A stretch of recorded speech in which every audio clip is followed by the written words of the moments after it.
Hello students, कैसे हैं आप सब। उम्मीद है आप सब अच्छे होंगे। आईसीटी वर्चुअल क्लासरूम में आप सबका स्वागत है। मैं विकास। बच्चों, क्लास 10th का मैथ्स हम करेंगे और चैप्टर है त्रिकोणमिति के कुछ अनुप्रयोग यानी सम एप्लीकेशंस ऑफ ट्रिग्नोमेट्री। तो स्टूडेंट्स, इस चैप्टर में हम क्या कर रहे हैं, यहाँ पे जो भी आपकी डेली लाइफ में प्रॉब्लम्स आती हैं उनको ट्रिग्नोमेट्री से कैसे हल करते हैं या फिर ट्रिग्नोमेट्री रिलेटेड प्रॉब्लम, उनकी एप्लीकेशन कहाँ पे अप्लाई करते हैं, कहाँ पे इस्तेमाल करते हैं ट्रिग्नोमेट्री का, त्रिकोणमिति का, वो हम यहाँ पे सीख रहे हैं। इसीलिए बिल्कुल वैसे ही क्वेश्चंस आपके सामने यहाँ पे आ रहे हैं। देखिए, जैसे एक क्वेश्चन जो आपको होमवर्क के लिए दिया गया था वो रिलेटेड है, भाई आप पतंग उड़ाते होंगे, बच्चों ने पतंग उड़ाया है, तो बिल्कुल उसी के ऊपर एक प्रॉब्लम आ गई, उसी के ऊपर एक क्वेश्चन आ गया और उसको आप सॉल्व भी कर पा रहे हैं। तो देखिए, जैसे यहाँ पे आपसे पूछा है स्ट्रिंग की लंबाई, है ना, स्ट्रिंग की लेंथ पूछी है।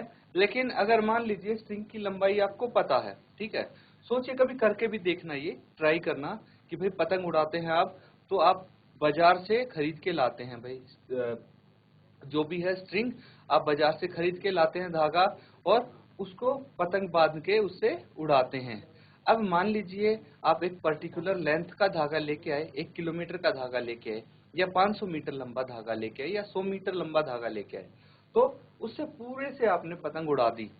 अब आप ये पता लगा सकते हो, अगर आपको ये दो चीज पता हो, एक तो एंगल पता हो कि भाई जमीन में जहां पे वो पतंग पड़ा है, वहां पे बंधा हुआ है, वहां पे कितने डिग्री का कोण बना रहा है, और स्ट्रिंग की लंबाई आपको पता है, तो किस ऊंचाई पे वो पतंग उड़ रहा है, कितनी हाइट पे, ये आप कैलकुलेट कर सकते हैं।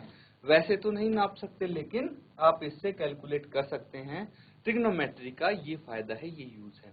इसी तरह बहुत सारी आपकी डेली लाइफ प्रॉब्लम होंगी जिनमें आप इसको इस्तेमाल कर सकते हैं। तो चलिए स्टूडेंट्स, क्वेश्चन करते हैं। क्वेश्चन में आपको क्या क्या दिया गया था, एक तो आपको कितनी ऊंचाई पे ये काइट उड़ रही है वो चीज आपको गिवन है, और जमीन के साथ जो इसका धागा बंधा है वो कितने डिग्री एंगल बना रहा है, कितने डिग्री का कोण बना रहा है, ये चीज आपको पता चली है। अब देखिए स्टूडेंट्स, यहाँ पे मैंने बताया था कि ये दो चीज हैं, एक h और एक p, क्योंकि h हमें निकालना है, p गिवन है, इसीलिए p और h का इस्तेमाल करके हम कोई फॉर्मूला लगा सकते हैं। p बटे h क्या होता है, साइन थीटा, ये भी आपको पता है। तो इसकी मदद लेके आपको सॉल्व करना था। तो स्टूडेंट्स, होमवर्क था हालांकि ये, जिसका आंसर आया है अपना आंसर आप शेयर कर देंगे, और अगर किसी का छूट भी गया है ये क्वेश्चन तो इसको अभी जल्दी से कंप्लीट करें क्लास में, और मेरे को जल्दी से आंसर बताएं।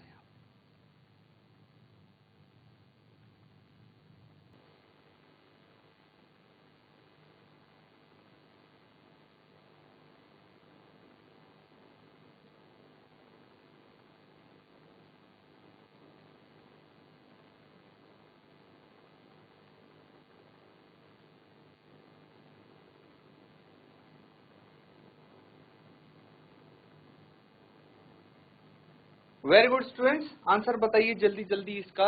मुझे पता है आप सॉल्व कर सकते हैं, क्योंकि बिल्कुल बेसिक से इन चीजों को लेके हम चल रहे हैं, इसीलिए आप इजीली सॉल्व कर पाएंगे इसको। तो जल्दी जल्दी आंसर बताइए स्टूडेंट्स, जो भी आपका आंसर आया है चैट के माध्यम से या फिर अपना हैंड रेज करके आंसर बता सकते हैं आप।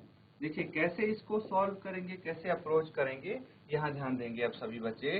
तो सबसे पहले आपको एक ट्रायंगल हम ले लेते हैं, जैसे ए बी सी, है ना, in triangle A B C. अब ए बी सी में आपको एक तो क्या दिया है, लंब दिया है ना, लंब यानी परपेंडिकुलर, ठीक है। इसको हम ए बी से जानते हैं, और ये कितना है, ये 60 मीटर है। जबकि थीटा आपको कितना दिया है, थीटा आपको 60 डिग्री दिया है। ये दो चीज हमें पता है। अब क्या करना है, देखिए P और H का इस्तेमाल करके आपको P बटे H क्या होता है ये तो पता होगा अच्छे से। P बटे H, P यानी लंब और H यानी कर्ण। तो लंब बटे कर्ण क्या होता है, साइन थीटा होता है। ये भी आपको पता होगा। अब बच्चों साइन थीटा जो होता है उसमें हम थीटा की वैल्यू रख देंगे, और पी क्या है यहाँ पे, ए बी है ना, पी क्या है, ए बी है, और एच क्या है, एच ए सी है, ए सी किसके बराबर है, ये साइन 30 डिग्री के बराबर है। किसके बराबर है, साइन साइन 60 डिग्री है बच्चों, ये 60 डिग्री दिया थीटा, तो साइन 60 डिग्री के बराबर है। अब क्या करना है, ए बी की वैल्यू पता है आपको 60 मीटर है, फिर ए सी की वैल्यू तो आपको निकालनी है, क्योंकि हाइपोटेन्यूज आप निकालेंगे तभी स्ट्रिंग की लेंथ आ पाएगी। और साइन 60 की वैल्यू भी आप इजीली पता लगा सकते हैं, क्योंकि हमने जो रेशियोज निकाले थे, टेबल भी हमने किया था, उसकी मदद से आप इसकी वैल्यू लिख सकते हैं। तो देखिए सारी चीज आपके पास आ जाएंगी, अब आंसर आपको इजीली मिल जाएगा। तो यहाँ तक पहले नोट डाउन कीजिए, और जैसे जैसे आपका आंसर चाहता है अपना आंसर आप शेयर कर दीजिए जैसे ही आपका आंसर आता है।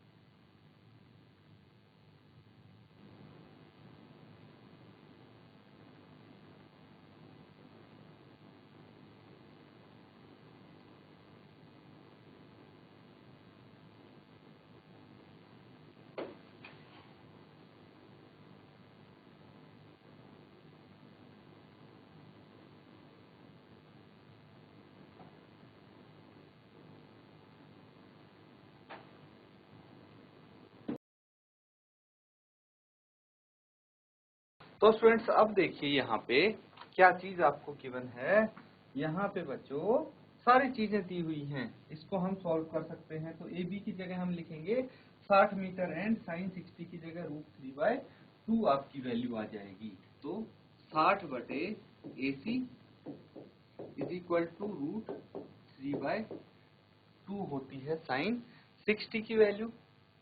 AC की वैल्यू इजीली हम निकाल लेंगे, क्रॉस मल्टीप्लीकेशन कर लेंगे, 60 is equal to 60 into 2, 60 into 2, ये 2 इधर चला गया, AC √3 के साथ जाएगा, √3 इंटू AC, √3 को हम लेफ्ट हैंड साइड ले आएंगे, तो 120 बटे √3 इज इक्वल टू AC।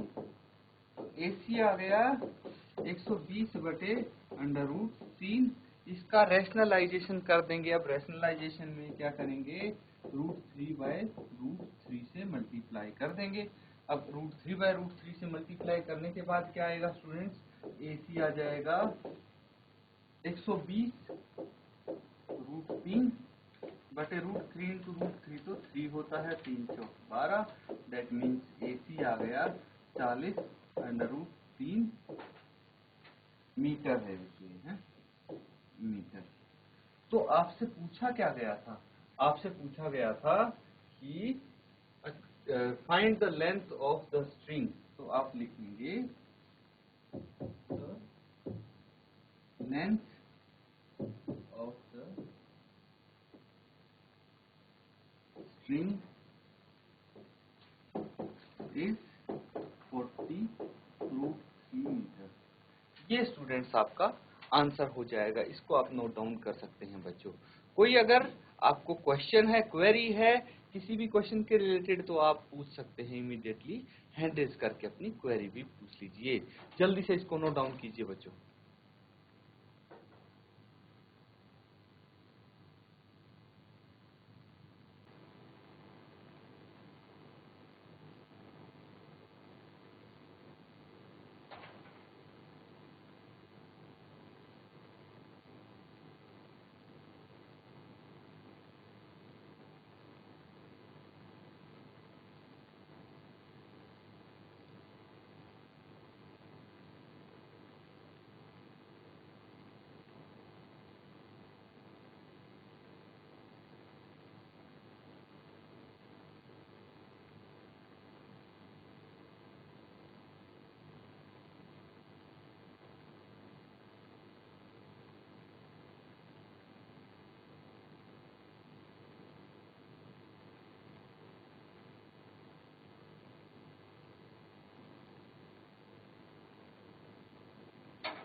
तो स्टूडेंट्स ये क्वेश्चन सबने नोट डाउन कर लिया है। अगला क्वेश्चन करें आप। चलिए स्टार्ट करते हैं नेक्स्ट क्वेश्चन। इसमें क्या दिया है आपको, क्वेश्चन को ध्यान से समझेंगे बच्चों, उसके बाद इसको सॉल्व करेंगे।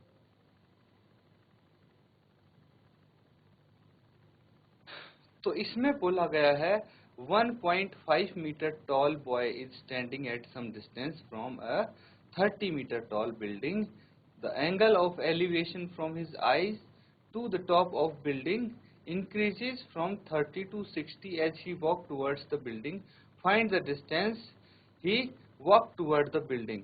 ये क्वेश्चन थोड़ा अलग लेवल का भी है स्टूडेंट्स और थोड़ा इंटरेस्टिंग भी है, मजेदार क्वेश्चन है। इसमें कुछ चीजें चेंज हो रही हैं। देखिए अब क्वेश्चन को विजुअलाइज कीजिए बच्चों, ठीक है। दिमाग में एक आपके पिक्चर्स फोटोज आ जानी चाहिए, जो चीज यहाँ पे लिखी है उसकी समझाने की कोशिश करता हूं मैं। भाई 1.5 मीटर टॉल एक लड़का है। डायग्राम की मदद से हम समझते हैं। कोई लड़का है स्टूडेंट्स, ये यहाँ पे एक लड़का खड़ा है। की हाइट कितनी है, 1.5 मीटर। भाई इस लड़के की हाइट 1.5 मीटर है, 1.5 मीटर है। कुछ दूरी पे खड़ा है, कहां से, फ्रॉम ए बिल्डिंग। कितनी लंबी बिल्डिंग है वो, 30 मीटर। सबसे पहली बात तो मुझे नहीं पता कि ये दूरी कितनी है, लेकिन मुझे ये जरूर पता है कि एक बिल्डिंग है जो कि 30 मीटर लेंथ है जिसकी, ठीक है। कितनी लेंथ है स्टूडेंट्स, इस बिल्डिंग की 30 मीटर लेंथ है।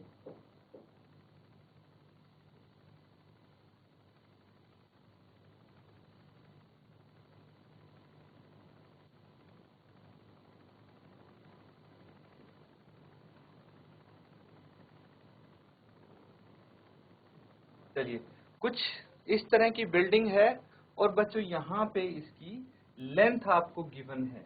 लेंथ है 30 मीटर, ठीक है। 30 मीटर यहाँ से यहाँ तक अगर आप इसको मेजर करेंगे तो ये 30 मीटर आनी चाहिए। अब देखिए ये लड़का खड़ा है जिसकी हाइट 1.5 मीटर है और ये बिल्डिंग है जिसकी हाइट 30 मीटर है। अब आपको क्या बोला गया है, the angle of elevation from his eyes, उसकी आंख से। भाई ये चीज याद रखना, उसकी आंखें तो यहाँ है ना, उसकी आंखें यहाँ हैं, तो इसकी आंखों से ये क्या हो गया, इसको बोलेंगे हॉरिजॉन्टल लेवल यानी क्षैतिज स्तर। और ये एक विजुअलाइज करो कि भाई ये देख रहा है बिल्डिंग की छत पे, टॉप पे।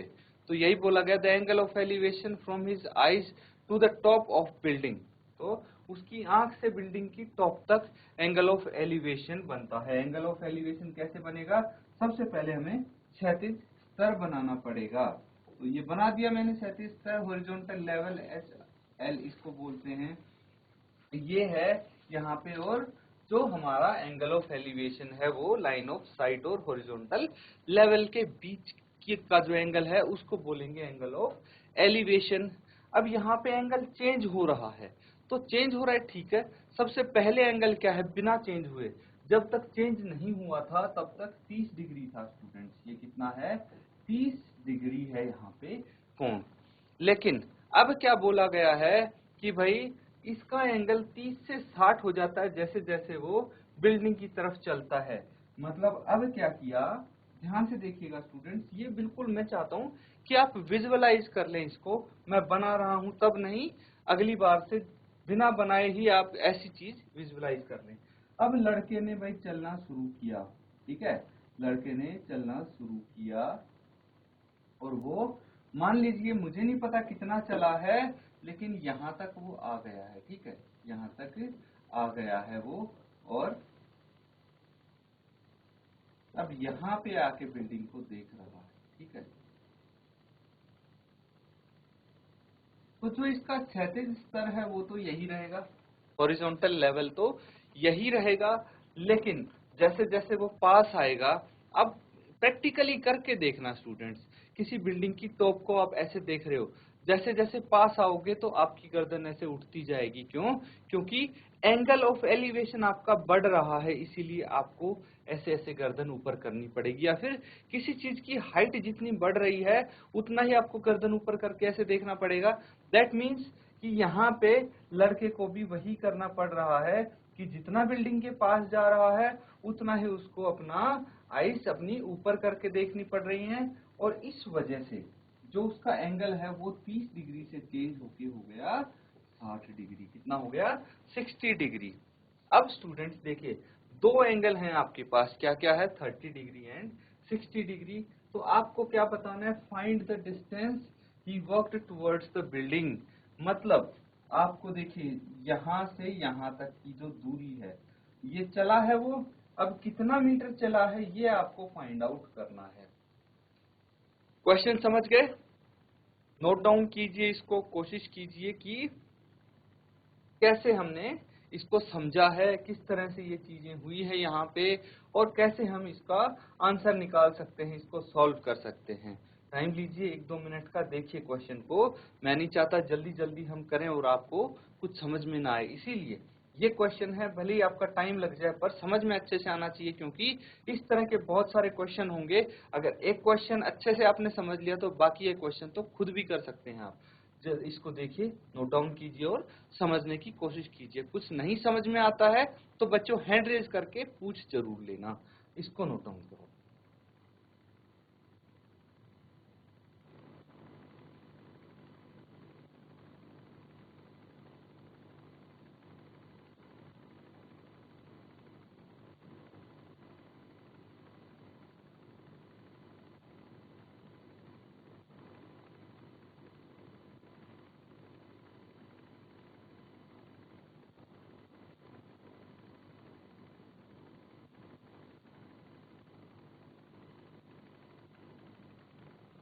तो स्टूडेंट्स देख लिया आपने इसको। अब देखिए ये विजुअलाइज कर लिया, अब हम नॉर्मली एक त्रिभुज के रूप में फिगर बनाते हैं। ट्रायंगल के आकार में हम कोई आकृति बना लेते हैं।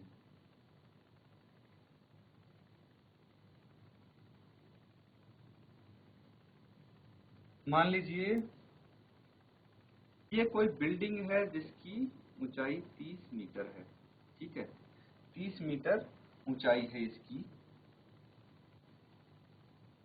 थोड़ा मैं यहां तक इसको बना देता हूं, रीजन है। तो ये क्या है? ये लड़के की हाइट है 1.5 मीटर। ठीक है, और ये बिल्डिंग पूरी की हाइट है 30 मीटर और ये 1.5 है। तो मुझे बताइए कि सिर्फ यहां से यहां तक की लंबाई कितनी रह जाएगी इस बिल्डिंग की? भाई अगर ये पूरी की पूरी ऊंचाई 30 मीटर है और इस लड़के की ऊंचाई 1.5 मीटर है, तो लड़के की हाइट अगर बिल्डिंग में से हटा दें तो कितनी बिल्डिंग बच जाएगी? तो भाई 30 मीटर है टोटल, तो टोटल में से हम क्या करेंगे? 30 में से 30 माइनस 1.5 मतलब 28.5 इसकी हाइट, रिमेनिंग हाइट आ गई 28.5। ये समझने की कोशिश कीजिए बच्चों कैसे आया है। हमने क्या किया है? जो लड़के की हाइट है उसको घटा दिया। क्यों घटा दिया? क्योंकि हमें चाहिए बच्चों हॉरिजॉन्टल लेवल, वहीं से हमारा त्रिभुज बनेगा। तो ये क्या हो गया? ये यहाँ पे हॉरिजॉन्टल लेवल हो गया, इसीलिए ये त्रिभुज यहाँ पे बन सकता है। अब दूसरी चीज क्या है स्टूडेंट्स? दूसरी चीज ये है कि लड़का एक ही जगह से नहीं देख रहा है, वो थोड़ा आगे आए। यहाँ पे जो कोण बना है वो 30 डिग्री का है, लेकिन लड़का आगे आया है और यहाँ से टॉप को देख रहा है, जहाँ पे हमारा जो कोण है वो बनता है 60 डिग्री का, है ना। अब अगर हम किसी ट्रायंगल की बात करें, त्रिभुज की बात करें, तो ये हो गया ए, ये हो गया, ये हो गया सी, ये हो गया डी, है ना। अब लड़का यहाँ पे खड़ा है ना, यहाँ पे भी खड़ा है और यहाँ पे भी खड़ा है, तो इसको भी नेमिंग कर सकते हैं ABCDE F। ये हो गई बच्चों। अब हमें इस त्रिभुज ए बी सी डी है ना, यहाँ पे दो त्रिभुज बन रहे हैं, तो हमें फाइंड आउट क्या करना है। देखिए अगर हम एक बार डी डी पूरा ट्रायंगल लेते हैं, triangle A B D, triangle A B D लेते हैं, तो हमें ए बी पता है। ए बी क्या है यहाँ पे, ए बी है बच्चों परपेंडिकुलर, ये है परपेंडिकुलर लंब जिसको बोलते हैं, क्योंकि दोनों केस में थीटा यहाँ पे है और थीटा के सामने वाली भुजा क्या होती है, लंब होती है। अब जो हाइपोटेन्यूज है वो यहाँ पे है, कर्ण इसको बोलते हैं, और इस त्रिभुज का ए बी सी त्रिभुज का कर्ण AC हो गया, ए बी डी त्रिभुज का कर्ण AD हो गया। ठीक है, तो दूसरा ट्रायंगल कौन सा है हमारे पास, ABC। ठीक है, ट्रायंगल ABC, दो ट्रायंगल हैं, दो त्रिभुज हैं स्टूडेंट्स। ठीक है, अब देखिए कि यहाँ पे हम किस तरह से सॉल्व कर सकते हैं। धीरे धीरे हम सॉल्यूशन की तरफ बढ़ रहे हैं, इस चीज का ध्यान दीजिए। अब हमें क्या करना है, हमें फाइंड आउट करना है ये हिस्सा। ठीक है, डायरेक्टली हम CD फाइंड आउट नहीं कर सकते, यहाँ पे हमें अल्टीमेटली आंसर में चाहिए CD।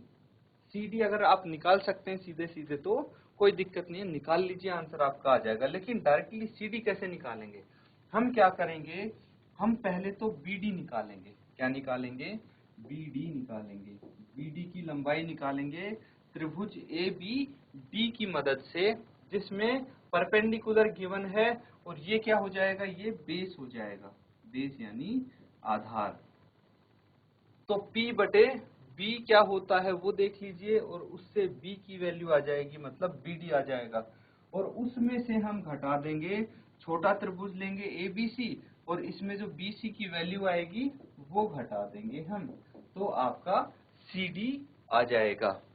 क्या बोला मैंने भाई, ये जो पूरा लंबा है, ठीक है, देखिए यहाँ से लेके यहाँ तक की हमने एक लेंथ निकाल ली, और उसके बाद यहाँ से यहाँ तक की लेंथ निकाल ली। अब पूरे में से ये लंबाई घटा दी तो सिर्फ इतनी बच गई जितना उसने वॉक किया है, जितना डिस्टेंस वो चला है।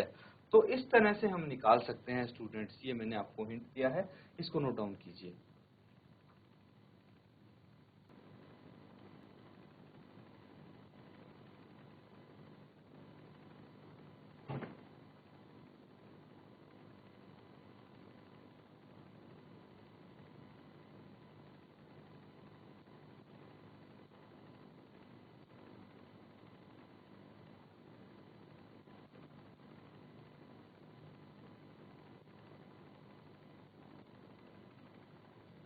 तो अब स्टूडेंट्स आप क्या करेंगे, अब देखिए ये फॉर्मूला सबको पता है, पंडित बद्री प्रसाद हर हर बोले।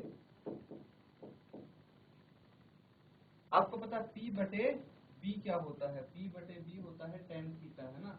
तो दोनों केस में tan थीटा का यूज करेंगे। एक बार थीटा 30 हो जाएगा बड़े त्रिभुज में, छोटे त्रिभुज में थीटा 60 हो जाएगा, और उनकी वैल्यूज रख के आप इजीली BD और BC की वैल्यू निकाल सकते हैं, जहां से CD की वैल्यू आ जाएगी। तो बच्चों ये मैंने इतना एक्सप्लेनेशन आपको इसलिए दिया है ताकि इस क्वेश्चन को आप होमवर्क में कर सको। तो इसीलिए नोट डाउन करने का भी टाइम दिया था, एक्सप्लेन भी किया था, बोला भी है आपको कि भाई कोई डाउट हो तो पूछ लो। तो अब आपको सॉल्व करना है इसको, अब आपकी बारी है बच्चों, इसीलिए घर पे जाके जरूर इसको सॉल्व करें, ये आपका होमवर्क रहेगा। इसी के साथ आज का सेशन हम यहाँ पे एंड करते हैं। Thank you and have a nice day.